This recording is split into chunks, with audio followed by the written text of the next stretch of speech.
শ্রাবণ সোমবারের ব্রত কথা। এই শ্রাবণ মাসে যদি আপনি ভগবান শিবের পুজো করার মনস্থির করে থাকেন, তাহলে একবারের জন্য হলেও এই ব্রত কথাটি অবশ্যই শ্রবণ করুন, না হলে ব্রত অসম্পূর্ণ থেকে যাবে। বন্ধুরা, এই ব্রত কথা শুনলে আপনি জানতে পারবেন যে শ্রাবণ মাসের সোমবারগুলি শিবের পূজা করলে কি ফল লাভ হয়। তাই ব্রত কথাটি পুজো শেষ করে একবার হলেও শ্রবণ করুন। কিন্তু তার আগে একটা কথা সবসময় মনে রাখবেন, যে কোনোই ব্রত কথা হোক না কেন, কখনোই কোনো ব্রত কথা অসম্পূর্ণ শুনতে নেই, সম্পূর্ণ শুনতে হয়। তাই আপনাদেরকে অনুরোধ করছি শেষ অবধি আমার সঙ্গে থাকার। তাহলে চলুন দেরি না করে ভিডিওটা শুরু করা যাক। দেবাদিদেব মহাদেব শিবের শ্রাবণ মাসের ব্রত কথা। ওম ত্র্যম্বকম যজামহে সুগন্ধিম পুষ্টিবর্ধনম উর্বারুকমিব বন্ধনামি মৃত্যুমুক্ষীমামৃতাম। ওম নমঃ শিবায়, ওম নমঃ শিবায়, ওম নমঃ শিবায়। পুরাকালে অমরপুর নামক গ্রামে এক ধনী ব্যবসায়ী বসবাস করতেন। দূর দূরান্তে তার নাম, যশ ও ব্যবসা ছড়িয়ে পড়েছিল। ঐশ্বর্য, যশ, মান, সম্মান সমস্ত কিছু থাকা সত্ত্বেও সেই ব্যবসায়ীটি ছিল অত্যন্ত দুঃখী একজন মানুষ। কারণ তিনি ছিলেন নিঃসন্তান, তার কোনো সন্তান ছিল না।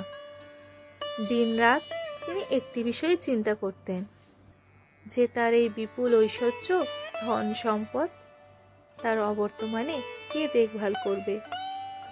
আর তাই সন্তান লাভের আশায় তিনি সমস্ত কিছু করতে রাজি ছিলেন।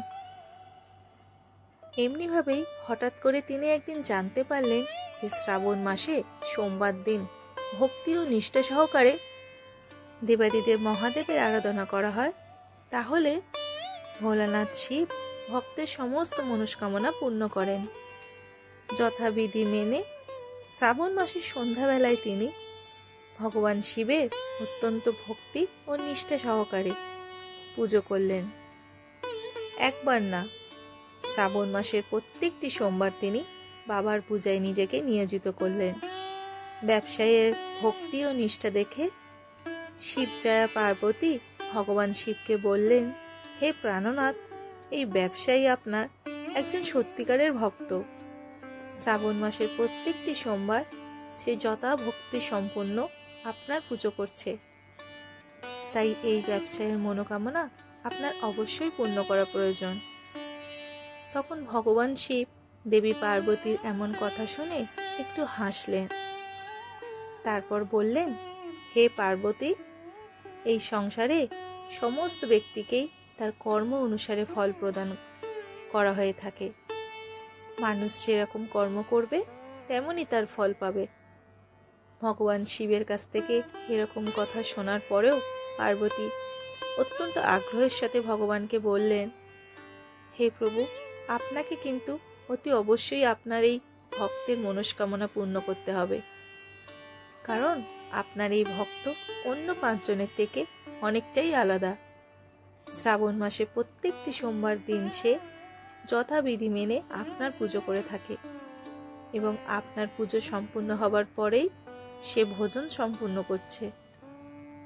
আপনাকে এই ব্যক্তির সন্তান প্রাপ্তির মনস্কামনা অবশ্যই পূর্ণ করতে হবে। দেবী পার্বতীর এত আগ্রহ ও অনুরোধ দেখে দেবাদিদেব মহাদেব আর না করতে পারলেন না। তিনি বললেন যে ঠিক আছে, আমি এই ব্যবসায়ীকে সন্তান প্রাপ্তির বর দান করছি, কিন্তু তার এই সন্তান 16 বছরের বেশি জীবিত থাকবে না।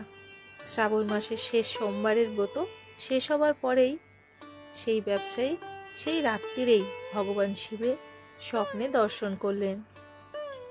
স্বপ্নে ভগবান শিব তাকে পরিষ্কার করে জানালেন যে তিনি তাকে পুত্র সন্তানের বরদান করছেন, তবে তার এই পুত্র কেবল 16 বছর অবধি জীবিত থাকবে। ভগবান শিবের কাছ থেকে এরকম বর পেয়ে ব্যবসায়ী খুশি তো হলেন, কিন্তু পুত্র যেহেতু অল্প আয়ু নিয়ে জন্মগ্রহণ করবে, তার জন্য সে ভীষণ চিন্তিত হলেন। বেশ কয়েক মাস পর তার একটি ফুটফুটে সুন্দর পুত্র সন্তান জন্মালো। ব্যবসায়ীটির ঘর খুশিতে ভরে উঠল। কিন্তু ব্যবসায়ী খুব একটা খুশি ছিলেন না, কারণ তার এই পুত্র যে অল্প আয়ু হিসেবে জন্মগ্রহণ করেছে সে কথা তিনি এতদিন পর্যন্ত রহস্যই রেখেছেন, কাউকে জানতে দেননি। আর ঘটনাচক্রে সেই পুত্র সন্তানের নামকরণ করা হলো অমর নামে। ছোট্টবেলা থেকেই তাকে শেখানো হলো দান, ধ্যান, জপ, পূজা অর্চনা। আর ব্যবসায়ী প্রত্যেক বছর শ্রাবণ মাসের ব্রতর সঙ্গে সঙ্গে 16 সোমবারের ব্রত রাখতে শুরু করলেন।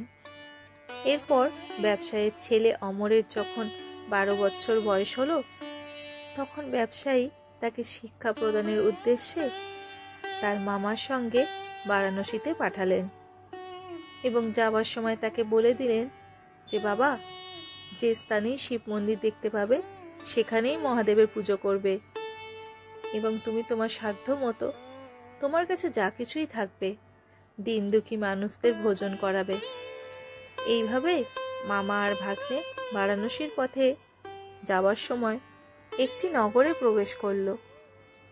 যেই দিন তারা সেই নগরে প্রবেশ করলো সেই দিন রাজার মেয়ের বিয়ে ছিল। তবে যে রাজার ছেলে সেই রাজকন্যাকে বিয়ে করতে এসেছিল সেই রাজার ছেলের একটা চোখ ছিল অন্ধ, আর এই বিষয়টি সে গোপন রেখেছিল।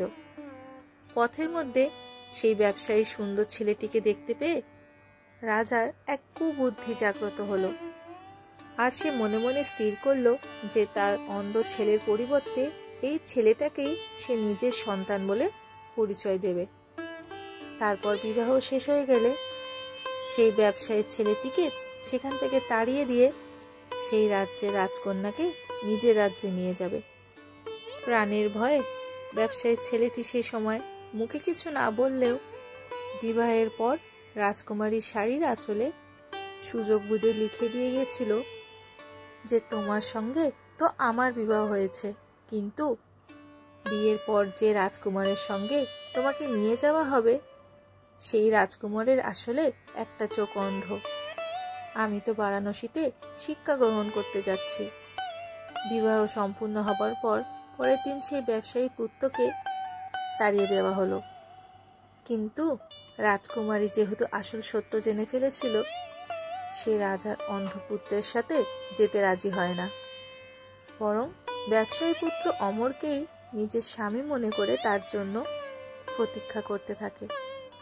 অন্যদিকে অমর এবং তার মামা বারাণসীতে এসে উপস্থিত হয়, আর সেখানেই 4 বছর ধরে অমর শিক্ষা গ্রহণ করে এবং যখন তার 16 বছর পূর্ণ হয় ঠিক সেই দিনই ভগবান শিবের স্বপ্নাদেশ সত্য হয়, অর্থাৎ অমরের মৃত্যু হয়।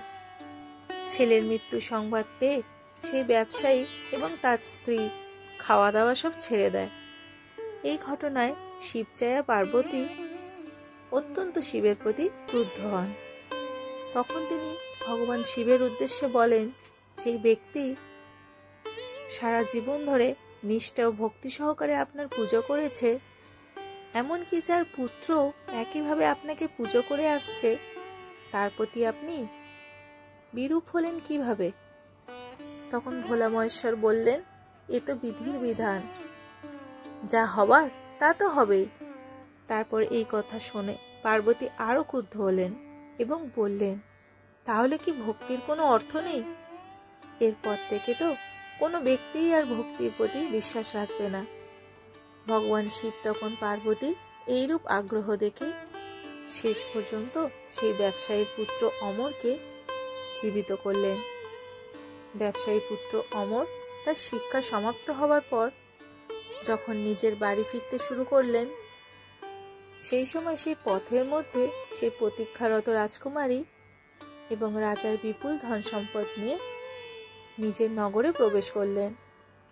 তারপর ভগবান শিব সেই ব্যবসায়ীর স্বপ্নে আবারও দেখা দিলেন, আর দেখা দিয়ে বললেন, তোমার ভক্তি ও নিষ্ঠায় আমি প্রসন্ন হয়েছি, তাই বিধাতার বিধির লিখন শেষ পর্যন্ত আমাকে বদলাতে হয়েছে। তোমার মতনই এইরূপ কোনো ব্যক্তি যদি আমার প্রতি পূর্ণ বিশ্বাস রেখে নিষ্ঠা ও ভক্তি সহকারে পুজো করে, অর্থাৎ শ্রাবণ সোমবারের ব্রত রাখে এবং ব্রত সম্পূর্ণ হবার পরে শ্রাবণ সোমবারের এই ব্রত কথা শোনে, তাহলে নিশ্চিত রূপে তার মনের অভীষ্ট ইচ্ছা পূর্ণ হবে। তাই শ্রাবণ মাসের প্রত্যেকটি সোমবার ভগবান শিবের পূজা করুন এবং ব্রত শেষে এই ব্রত কথাটি অতি অবশ্যই শ্রবণ করুন। আশা করছি ভিডিওটা আপনাকে সমৃদ্ধ করেছে। ভিডিওটা ভালো লাগলে অতি অবশ্যই ভিডিওটাকে লাইক করবেন এবং কমেন্টে ভগবান শিবের আশীর্বাদ পেতে অবশ্যই লিখবেন হর হর মহাদেব। সকলে ভালো থাকবেন, সুস্থ থাকবেন। দেখা হবে পরবর্তী ভিডিওতে আবারও কোনো নতুন ভিডিওর সাথে। হর হর মহাদেব।